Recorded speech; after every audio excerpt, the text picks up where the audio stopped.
L'Ukraine sera invitée à rejoindre l'organisation transatlantique quand les conditions seront réunies.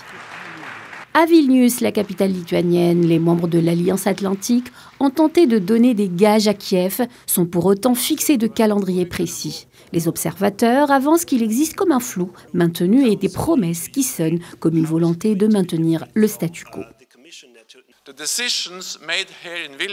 Les décisions prises ici à Vilnius marquent le début d'un nouveau chapitre dans la relation entre l'OTAN et l'Ukraine. Aujourd'hui, nous nous réunissons en tant qu'égaux. J'attends avec impatience le jour où nous nous rencontrerons en tant qu'alliés. Même si pour ce second jour de la rencontre, les alliés se sont attelés à présenter un plan d'engagement à long terme pour la sécurité de l'Ukraine. Il n'en demeure pas moins que le sommet de Vilnius a déçu l'espoir du président ukrainien Volodymyr Zelensky, qui peu avant son arrivée en Lituanie avait qualifié d'absurde le fait que son pays n'ait pas de calendrier d'adhésion.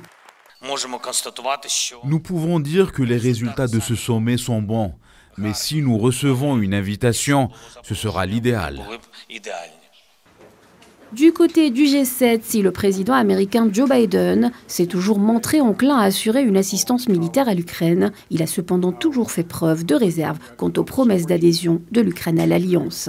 De leur côté, l'Allemagne et la France se sont engagées à fournir une aide militaire supplémentaire à Kiev. Si Berlin a annoncé livrer près de 700 millions d'euros d'armes supplémentaires à l'Ukraine, Paris a, elle, annoncé la livraison de missiles longue portée SCLAP à l'Ukraine. Ces promesses viennent en complément aux dizaines de milliards de dollars d'équipements déjà livrés à l'Ukraine depuis le début du conflit.